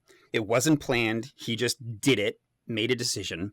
And because it was such a hasty calculation to the jump window, you can still have that. Well, now we ended up 50 feet above the ground instead of 5 feet off the ground where we planned to. Okay. Yeah, that's awesome. I think I pointed out in the Terminator Salvation episode why is it that the Terminator is kneeling down while Kyle Reese is falling from the sky in a random location? And the thought I had in my mind was that, in my mind, Kyle Reese was jumping after him to get into the machine at the same time because they had to go back at the same time. Right. Otherwise, the future doesn't exist. Yep. So that's got to be the reason. It's you have to have a reason why that's happening. Yeah, exactly. Yeah, I think that's smart. So yeah, we, at this point we end up, and now we can either cut back to to Dan's father. I don't remember his name. He's just Dad. But to J.K. Simmons. Yeah, he's always just going to be J.K. Simmons. Kind of. J. Jonah Jameson. Right. Dealing. Pictures of Spider-Man. Right. He's just he's dealing with the, the fact that his son is on the opposite side of this fight, and he almost killed him for his ideology. And all of that, and is sort of having to come to terms with that. Maybe he reaches out to Muri and Dan's wife, who I also don't remember the name of because she was a nothing character. There's also, nothing to her character. Her second libertarian movie in 2 years. I'm not sure what. That's right. She was in The Hunt too, right? Yep, The Hunt. Yeah, Betty Gilpin. Beth Gilpin, I think. Okay. Yeah. But yeah, so maybe he reaches out to her and they kind of start to make amends, and he starts to see what he's been missing this whole time. Maybe not. Maybe he jumps to the future with Dan. Like I said, there's another way that this goes that works out equally well, with that, where the two of them have to sort of make amends in real time. But that's not in my pitch, so we're gonna go with not that. Because like I said, I just thought of it right now. But Dan is in the future. We get some similar scenario where he's in the future. But because the calculation was bad, instead of showing up in a safe place, they show up in a spot that has been overrun. And now we still get, along with all of the scientists that were there and a couple of soldiers that were guarding, we get the same, we get a very similar, like, you're on this building, we make contact, and rather than it's a CSAR, it's, we have to just get you out. It's an extraction. Like, you need to rendezvous with this crew, this there's a chopper, but you need to be able to get to this building or whatever. And we can have the same tension because it can still be like, they're going to carpet bomb this area and we need to get you out. We just don't have to worry about the lab because he has the toxin in it, with him, because he brought it with him from the past, from our present. We get the same introduction to Muri. We get the same unease, and the same sort of bit of falling out. Because they still need to go capture a white spike. It doesn't necessarily have to be a queen, because in this version, this is the only toxin we have. It's not that we had a toxin that works for the males, but it doesn't work for the females. It can just be, it can just be like, hey, we might actually have a chance at this. We need to do some live testing, which means we have to capture one of these things alive. Right. And so we can still have that encounter. We can still have the fight on the beach with, we do it Inception style, like I said, where he's going after, like, he's trying to figure out why she's so pissed at him and she doesn't want to say it. And then when she finally explodes at it, she's like, dude, you left. You jumped through a portal and left me to fend for myself, me and Mom, to fend for ourselves for 30 years. You don't, and she starts basically throwing all of the same shit at him that he threw at his dad in the hangar. Ooh, yeah. Because now these relationships are parallel, because he did exactly the same thing to Muri that his dad did to him, that J.K. Simmons did to him, just left with no contact, left him to fend for himself at a time when he needed, when he really needed help. She can even bring up, like, I really could have used your help burying your wife. Because, because like, she died in these intervening years. Maybe she died in that car accident when Muri was 16. And he wasn't there to help her, right? He wasn't there with her. So now she hates him for all the same reasons that he hates J.K. Simmons. And we kind of get those parallel storylines, and makes him start to really think about it and realize that, shit, I really fucked up. And also, shit, maybe I've been a little bit too hard on my dad because I don't know what's going on. What happened there. And then, once we get that out there, we end up with another similar research montage.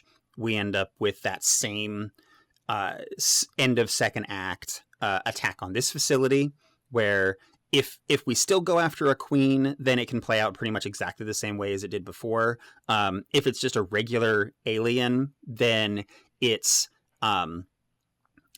just it escapes. Something goes wrong. It escapes and then is able to call out and send a signal to the other one. So now they come running.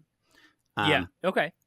And so they have to get out. They've refined this toxin and they figured it, they've made it work. They've done some tests. They've changed it up a little bit, and they have a working thing that can kill one of them. Right. So they're, again, trying to get to the jump gate so they can go back and mass produce more of it, because they can't do it here. Muri still dies, but she ends up like triggering Dan's, like, Dan still has one of those manual recall things. Like, let's say that they put them on everybody who's working on the research base, so that it allows us to, like, communicate with people in the future or something. And so he just has one. But Muri doesn't, which is why they need to get to a jump gate area. She dies, hits his manual recall as she's dying, like as she's falling or whatever, says the line like, "This is how I remember you," or whatever, because that's cute. And then he gets catapulted back to our present.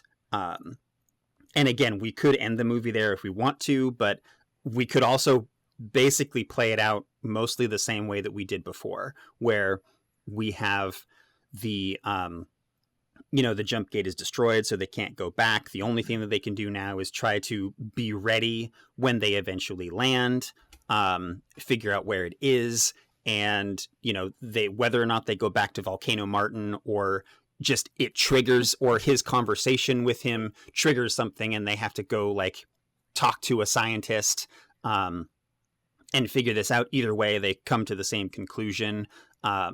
Let's say this time maybe they get the funding and they've mass produced a bunch, but they still have more and they're going to keep producing it if this doesn't work. But, he goes with them to, actually, no, let's not say they get the approval, because I still want him to have to go to J.K. Simmons. So same thing happens. He can't do it. He goes to J.K. Simmons. They have a bit of a reconcile because he's like, okay, maybe I was a bit hard on you.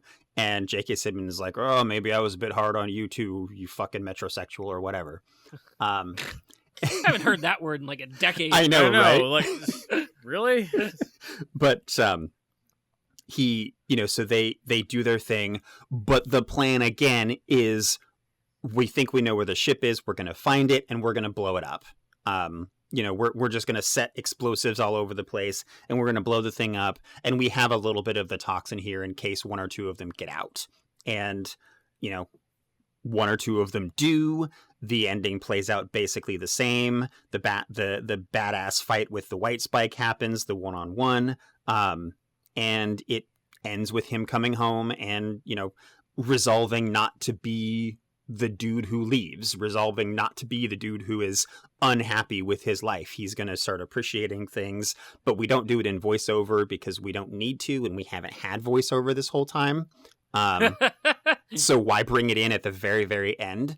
We just sort of imply it with looks and, nods between Dan and J.K. Simmons and Mom, and hugs with Muri and all of that. And that's the movie. Like, you make a couple of tweaks and it just kind of works. Damn. To be honest, to be fair, I was not expecting a character-driven rescue, but that fixes a lot of things. It does. A lot of problems get fixed because of that. I guess that answers my earlier question. Letting Chris Pratt be funnier may not have been the thing to fix the movie. Making his character more intimately tied to what is happening within the film, way better fix. Yeah. I like that a lot. Is there what is the sequel bait potential for yours, or do you see this as an isolated story? The sequel bait. Let's see here. I guess we have to give a sequel bait because it's a $200 million Amazon movie. But like, it could just as easily be that there were two ships, or, we cut back to a future. And here we go. So for whatever reason, we get we see when the ship blows up, we cut back after the credits or whatever, we cut back to another ship that is like in space and sees, gets a signal or whatever and changes course to head toward Earth. Interesting. Okay. Yeah. So by the time we get the sequel, it's like, now they're coming from the sky and we have to fight that, not only these xenomorph type things, but we also have to fly the ones that are pilots, that are spaceship, that can use weapons, because I get the impression that like these because they specifically they had different aliens that were piloting the ships. Oh, So, yeah. Oh, it's totally a ripoff of Alien, where it's Right. like the space jockey is different from the creatures in the hold. right. And I it's get clearly that. I get the impression that these are clearly just like their version of a bomb. Like they drop them on a place and let them overrun everything. And then they come in, and because they can exterminate these things, they come in and just mop them up. And now they have a planet that they didn't have to do anything to fight for. It's the black goo from Prometheus. Yeah, exactly. It's all it is. So we end, like, our sequel bait is we get another ship changing course and heading towards Earth. Yeah. There you go. Yeah. Something that had popped into my head on the second watch was, what if the movie doesn't resolve the toxin issue when he goes back to the past, and that forces him to have to figure out where the spaceship is, and then finding the spaceship, they find whatever tool it is the aliens use to clear off the white spikes after they terraform. Or they go into he gets back to the past, and the whole time I'm thinking, like, you're dropping from the sky. What if he landed and the vial toxin breaks? Vial Yep. broke. Yeah. Oh, that would have been such. I was thinking that too, because dude. I kind of thought that's where they were gonna go with it when he As landed, did I. and it's just in this glass vial. So Yeah. Whatever. But I guess my thought was that necessitates the end of the movie then. And if the toxin is no more, but the aliens that brought the white spikes have a way to clear the planet of them, that's your new goal to finish things up, and then now you have to go find the ship. Right. Instead of we could just end right here. It's like, oh no, we can't end right here because we're fucked. Yeah. So I think I like that. I think the toxin vial breaks.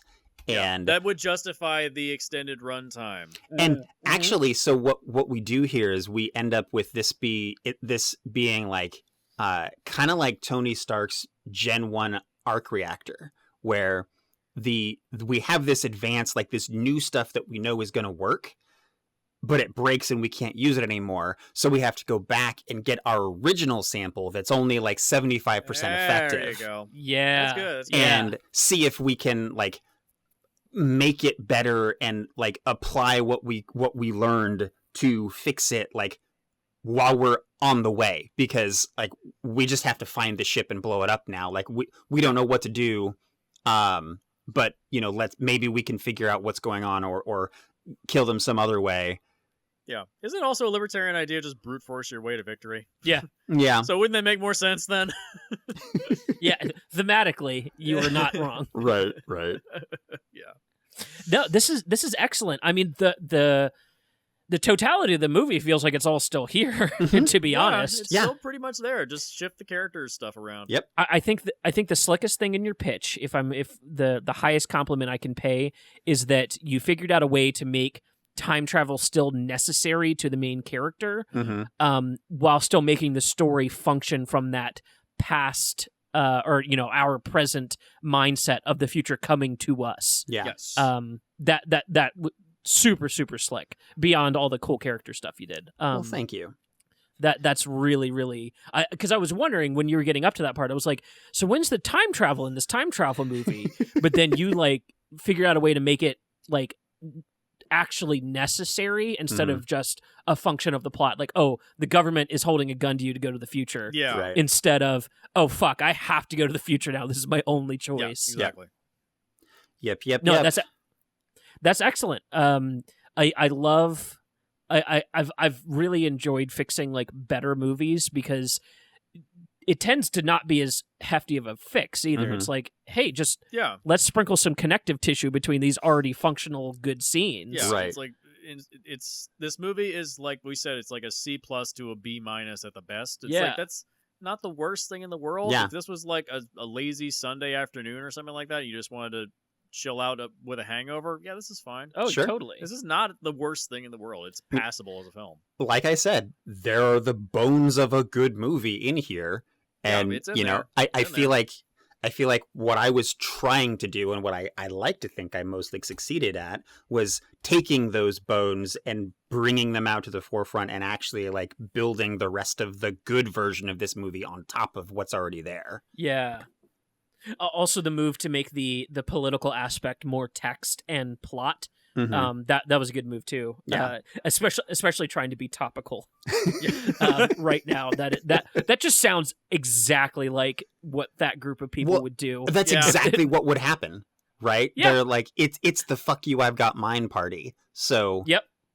You know, there would be no reason in their mind to be like to try to help the people of the future, because if they wanted to help their kids and their grandkids, they'd be doing something about climate change.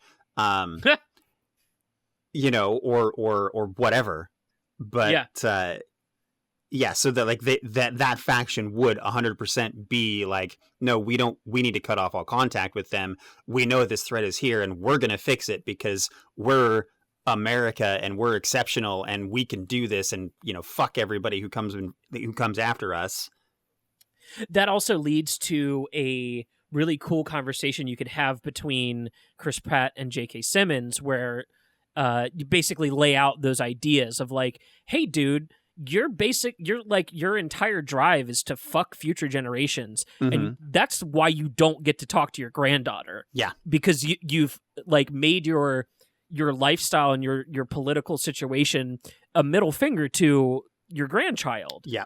And that could be the thing that after Chris Pratt's character recognizes that he's repeating, you know, the sins of his father, he then gets to confront his father on them and be like, hey, listen, like you're saying you want to know your granddaughter, but then actively working against making a world for her. And that's your problem. And now it's like, oh, okay, I understand the consequences of my actions, and maybe I should jump in and try to help them solve this problem, and maybe looking to the future is a good idea, and you know, kind of point out the flaws in that mentality. I think that could lead to especially between those two actors, that could be an excellent scene. I mean, there's no way I'm gonna take a look at like try to rescue this highly libertarian movie and not skew it like 90 degrees left. Oh yeah, absolutely. Yes. Thank you for that. Thank you. I like that in the film proper, the government is not like there's like one character that represents the government in the whole thing. Like there's no representation of like Congress or the presidency or anything like it's that. It's just this one senator. It's just one dude. Yeah, that's very libertarian. Like this one guy is controlling everything. I do appreciate that he took credit for the group after the fact. Yeah. Oh yeah, that's I mean that tracks. That's very always tracks. Excellent pitch. I love it. Yeah. Thank you. I love it. Good stuff. I think that's going to do it for this episode too. This has been the Tomorrow War. Jesse Fresco, where can people find you on the internet? You are the host of Split the Difference as well as other shows. Yes. Also, That Weird Ass Game. It's on a bit of a hiatus at the moment, but it's going to come back pretty soon. If you want to find me, just find me on Twitter at HardcoreBshot. Wonderful. And Jesse Ferguson, thank you so much for your pitch. Thank you. You're welcome. Thanks for having me. Of course. And you go ahead and let the people know where they can reach out to you. Sure. You can find me on my own podcast called Recorded Tomorrow, where my co-host Jonathan and I break down the rules of time travel and try to make them a little bit less opaque as it applies to various pieces of media. We're on a bit of a hiatus now, but we're coming back soon. We have shows planned on Loki. We might cover this one as well. Not sure, but we have a couple of interviews set up, and things are coming. So you can reach out to us, like I said, wherever you get your podcasts, or on Twitter at Time Travel Pod. Wonderful. And then we're going to do a mini fix on the newest What If episode, too, right? With its frustrating time travel. I love that episode. Like, from an emotional standpoint, it is the best episode of What If so far. This is episode 4 for people watching from the future or listening from the future. But the time travel specifically just infuriates me and further proves that the Ancient One does not understand how time works. My only takeaway from the whole episode was, now that we know that He Who Remains has been making this timeline, just was smacking his head off of walls watching Stephen Strange reset the timelines. Just, dude, fucking, I have one timeline. What the goddamn are you doing down there, man? I can only send That was my only thought. so many TVA squads at you. Yes. Just every time it resets, the TVA shows up immediately after, and they're like, "Oh fuck, we just missed him. Just missed him." God damn it. I think that's gonna do it for this episode. This has been a wonderful time. Dan, season 6 has been great so far. Yeah. We're gonna get some stinkers later, though. I promise. Yeah, we got some on the way. I think we have Transformers 3 this season. I'm partially responsible for that. I think Jeremy's coming back to do that. I know I'm gonna have an aneurysm watching that one. I have not watched a Transformers movie since 2 until Bumblebee. Bumblebee is probably the only genuinely great one. It is. Jump back in when it got good. Yeah, I did. No, absolutely. And it sucks. It like poisoned the well. There have been so many shitty Transformers movies that nobody went to see Bumblebee. Yeah. There's another one on the way. It's being filmed. Oh, Yeah. good. Oh, good. I was worried. How much money does Hasbro have at this point? All of the money. God. All of it. Because they've been around for like, Long I think time. over 100 years. It's And all they've- merchandising. It's all toys. They've kept their IP like really tight to the chest. Yeah. Fuck. I mean, they're... Snake Eyes turned out to be pretty good. Did it? It's okay. Did you like Batman Begins? Yeah, it's Yes. just Batman Begins. Then you will like Snake Eyes. Okay. It is just Batman Begins. It is Good to know. literally it is the first like act and a half of Batman Begins as a movie. And hear. something I'm noticing now that I've seen Shang-Chi and I've seen Snake Eyes, I'm really digging what blockbuster movies are doing for male characters in making them people instead of like action stand-ins for your id. Like Ferguson, you've seen Shang-Chi, right? I have, yes. Okay, so the way they approached making him a positive masculine figure Mhm. within the film, Yep. as compared to like RDJ as Tony Stark, Yeah. Right. like you can see that the MCU has progressed in how they tell male-centered stories, Oh, and absolutely. that they directly address like you can be very masculine and it doesn't have to be toxic. Right. It and you can have female best friends that you're not actively trying to fuck all the time, Mhm. and you can have familial problems and try to solve them in like emotionally giving ways instead of just I have to do the thing. Right. And Snake Eyes did a bunch of that too. Nice. Shockingly, Okay. where it's like it's about this fucked up friendship, and it turns out to be like really tragic, and it's about two guys' feelings towards each other. Like that is the center of the plot of Snake Eyes is how two dudes feel about each other. Nice. Okay. Now it doesn't Isn't that the premise of the Raid 2? kind of Holy shit. well, and like I'm not saying that it elevates it to like some like masterpiece by Okay. any means. Okay. But I really like that is the new that's the new attention detail. John Wick has been great about that too. Yes. Yeah. Where it's like John Wick is a tough guy, but he's not toxically masculine. exactly. Mhm. And like his mission of revenge, it isn't about the dog. No, Like, it's it's about deeper than his that. grief. Yeah. Exactly. It's about him processing his grief and his I've- ability to let go of his wife. It's I've said it multiple times. The John Wick series is just a retelling of the story of Orpheus. Yeah. It's all it is. It's just Orpheus. That's why there's going to be 5 chapters because Orpheus, traditional Greek tragedy is 5 chapters long. Yep. And if you know the ending of Orpheus, you know it doesn't end well. Yikes. Yeah. I'm not emotionally prepared to Yeah. see Keanu Reeves do this. Oh man. This will probably all be Patreon content as well. I Makes think sense. it's something that I've been noticing more and more often, Yeah. and especially as we get like more diverse-led male-led films Right. and things like that. That it's not just like, oh, we'll just turn him into Clint Eastwood and make him this emotionalist action dude, I'm or very Right. tired of that. or Bruce Willis or whatever. Right. It's Joseph like Gordon-Levitt. They don't all have to Joseph be Gordon-Levitt. revenge stories. Right. Yeah. Like, Exactly. all about my dead family. Yeah. Yeah. Anyways, that was my separate 2 cents. There was none of that in the Tomorrow War, unfortunately. Yeah. Not that it was missing it, really, but Yeah. I don't think Chris Pratt's character was, like, toxic. No. Do I think that? He was a bit like he was more nurturing than a lot of male protagonists I've seen in some lower budget movies. I just thought of a third one for this arc. Pig is all about Nick Cage, talk no jutsu people. Yeah, it's all about grief and dealing with your life and moving on. Yeah, I still haven't best seen film that. of the year so far. Yeah, best film of the year. That is $7 that you would have paid 20 for, like immediately if you knew what the movie was. Okay, all right. It is not John Wick with a pig. I promise. It is so not John Wick with a pig. It is Noted. actually a great story about characters. I will It's check really it good. out. I will check it out. And it has possibly the most heart-wrenching ending I've ever seen Dude. in the last 10 years, man. Wow. I'm still trying. Anything of BoJack Horseman?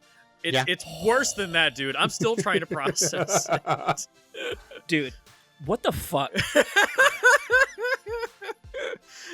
I didn't even think to like parallel those in my mind. Yeah. And now I'm like, And now you Can't can't. get oh, think I of need to anything schedule a else. therapy appointment this week. Oh, Jesus Christ. That's going to do it for this one for real. Thank you, patron, for listening. You know where all of our stuff is. Reach out to us. Join us in the Discord. We're having a great time here. Jesse, thank you for being here, both of you. Absolutely. That's going to do it for this episode. Good night.